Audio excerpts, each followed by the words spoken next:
ಮೀರಾ, ಹೇಗೆ ಕಾಣಿಸ್ತಿದ್ದೀನಿ?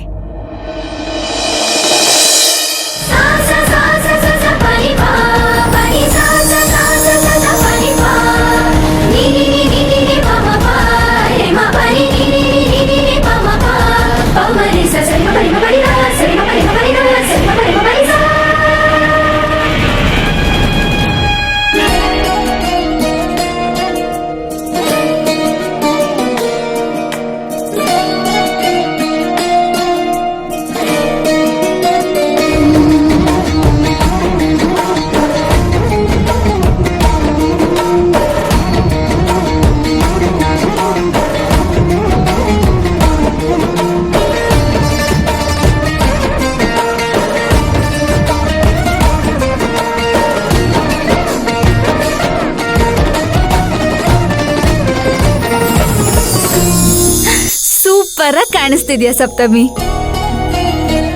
ನಿಜ ಹೇಳ್ಬೇಕಂದ್ರೆ ದಂತದ ಗೊಂಬೆ ಅಂತ ನೀನು ನೋಡೇ ಹೆಸರು ಬಂತು ಅಂತ ಅನಿಸ್ತಿದೆ.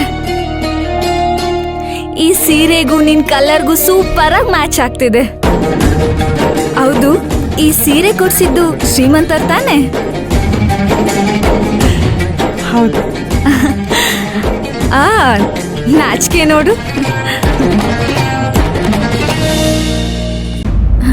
ಸೀರೆ ಮಾತ್ರ ಸೂಪರ್ ಆಗಿದೆ ಕಣೆ. ಎಷ್ಟಾಯ್ತು ಸೀರೆಗೆ? 1 ಲಕ್ಷ ಮೀರಾ.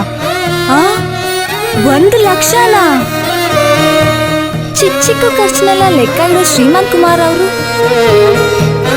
ಮದ್ವೆ ಸೀರೆ ವಿಷಯದಲ್ಲಿ ಚೌಕಾಸಿ ತೋರಿಸಿಲ್ಲ.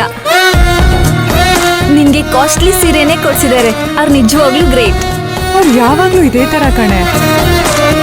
ಒಂದೊಂದ್ಸರಿ ದುಡ್ಡಿನ ಮುಖಾನೇ ನೋಡ್ದೆ ಖರ್ಚು ಮಾಡೋ ಶ್ರೀಮಂತ್ ಕುಮಾರ್ ಆಗಿರ್ತಾರೆ.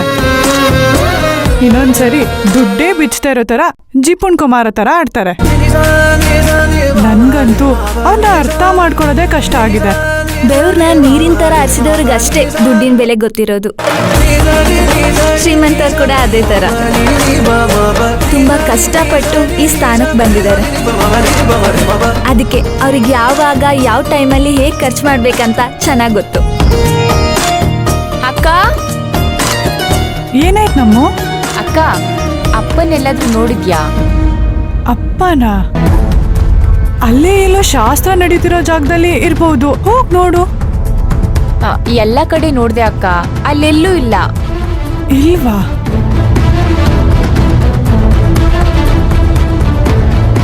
ನಮ್ಮ ಇನ್ನೊಂದ್ಸರಿ ಎಲ್ಲ ಕಡೆ ಹೋಗಿ ನೋಡು. ಫ್ರೆಂಡ್ಸೋ ರಿಲೇಟಿವ್ಸೋ ಯಾರ ಜೊತೆನೋ ಮಾತಾಡ್ತಾ ನಿಂತಿರ್ತಾರೆ. ಎಲ್ಲ ಕಡೆ ಹೋಗಿ ನೋಡು, ಸಿಗ್ತಾರೆ. ಹಾ ಸರಿ ಅಕ್ಕ. ನಮ್ಮ ಅಪ್ಪ ಸಿಕ್ಕಿದ ತಕ್ಷಣ ನನ್ನ ಹತ್ರ ಬಂದು ಹೇಳು, ಮರಿಬೇಡ. ಸರಿ ಅಕ್ಕ.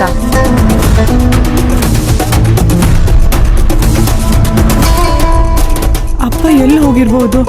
ಫೈನಾನ್ಸ್ ಅವ್ರಿಗೆ ಹಣ ಕೊಡ್ಬೇಕು ಅಂತಿದ್ರು, ಅದೇ ಟೆನ್ಷನ್ ಅಲ್ಲಿ ಇದಾರ ಅವರು.